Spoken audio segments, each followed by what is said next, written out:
मेरे ससुर एक नौजवान लड़के को रात में अपने रूम में भेज देते हैं और सासू माँ भी अंदर ही रहती हैं और ससुर जी बाहर चले आते हैं। वह लड़का लगभग 3 घंटे बाद कमरे से बाहर आता है और सासू माँ लंगड़ाकर बाहर आती। लेकिन मैं एक दिन सासू माँ की जगह पर चली गई। उसके बाद जो हुआ। नमस्कार दोस्तों, मेरा नाम दीप्ति है। मेरी उम्र अभी 23 वर्ष है। मैं बहुत ही खूबसूरत हूँ। हमारी शादी इसी साल हुई थी, इसलिए कोई भी बच्चा नहीं है मेरा। मेरे परिवार में कुल 4 लोग ही रहते हैं, मेरे सास ससुर और हम दोनों। मेरे ससुर जी एक कंपनी के मैनेजर हैं। घर से कंपनी लगभग 5 किलोमीटर दूरी पर है। कंपनी में आने जाने के लिए मेरे ससुर कार में बैठकर जाते हैं। वह सुबह के 8:30 ही चले जाते हैं और शाम के 6 बजे घर पर आते हैं। मेरे पति ने एक मोबाइल की शॉप खोली शहर में, जो अभी नई नई है। 2 दिन पहले ही उसका उद्घाटन हुआ था। मेरे पति भी सुबह ससुर के साथ ही चले जाते हैं और ससुर के साथ ही आते हैं। मेरी सासू माँ और मैं घर पर रहती हूँ और घर का काम काज संभालती हूँ। मेरे ससुर अभी भी जवान हैं, लगभग 35 वर्ष के हैं और मेरी सासू माँ भी लगभग 32 वर्ष की होगी। जब मैं नई नई थी तो घर में सब कुछ ठीक चल रहा था, लेकिन एक दिन जब शाम का समय हुआ, मेरे पति उसे दिन पहले ही आ गए थे। मैंने उनसे कहा कि ससुर जी कहाँ हैं? रोज तो साथ में ही आप दोनों आते हो, आज कहाँ रह गए? तभी मेरे पति कहते हैं कि वह थोड़ा सा पापा को काम था, इसलिए वह नहीं आए। मेरे पति को बाइक से पहुंचाने के लिए उसका एक दोस्त आया था। मैंने उनको अंदर बुलाया। मेरे पति और उसकी दोस्ती बहुत गहरी थी। वह लड़का कई बार मेरे पति की मदद करता रहता था। उस दिन करीब 6 बजे वह आ गए थे। मैंने उस लड़के को घर के अंदर ले गई और फिर चाय बनाने के लिए किचन रूम में चली गई। मेरे पति और उनका दोस्त दोनों बातें कर रहे थे। लगभग 10 मिनट के बाद में चाय बनाकर ले आई। दोनों को चाय दे दी। दोनों ने चाय पीना शुरू किया। तभी मेरे पति के दोस्त ने कहा, वाह भाभी, क्या मस्त चाय बनाई आपने।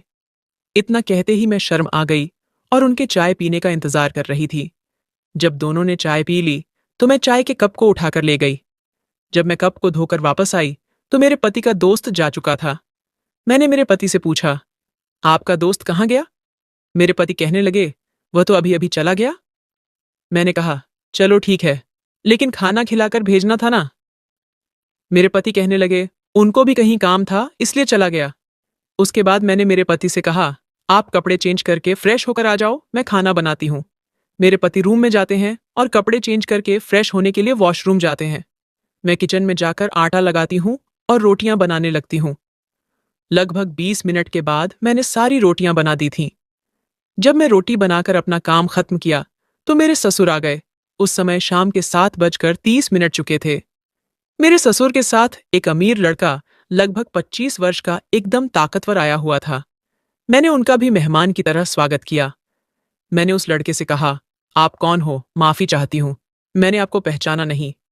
तभी वह लड़का कहने लगा, जी, मेरे पापा की कंपनी है, मैं उनका बेटा हूँ। मेरे ससुर उस कंपनी के मैनेजर थे।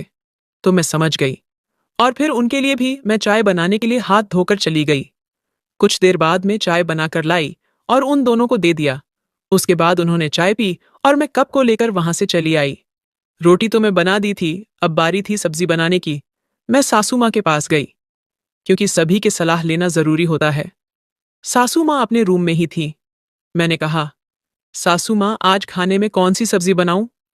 तभी मेरी सासू माँ कहती है कि बहू तो आज कद्दू की सब्जी बना दे और रोज की तरह से थोड़ी सी ज्यादा बनाना, क्योंकि आज मेहमान आए हुए हैं। मैंने सासू माँ से कहा, ठीक है मम्मी जी, मैं बना दूंगी, आप टेंशन मत लो। और फिर मैं सब्जी बनाने के लिए किचन रूम में चली गई। कुछ देर बाद मैंने सब्जी बनाकर तैयार कर दी और सबको खाना बन गया कहकर टेबल पर खाना लगा दिया। सभी लोग टेबल पर बैठ गए और खाना खाने लगे। मेरे ससुर ने कद्दू की सब्जी की तारीफ की। मुझे बहुत अच्छा लगता है जब मेरी कोई तारीफ करता है किसी काम की। सब लोगों ने खाना खा लिया था। अब मैं बाकी थी, मैं भी खाना खाने बैठ गई। उनके खाने के बाद मैं भी खाना खा लिया और फिर सभी बर्तनों को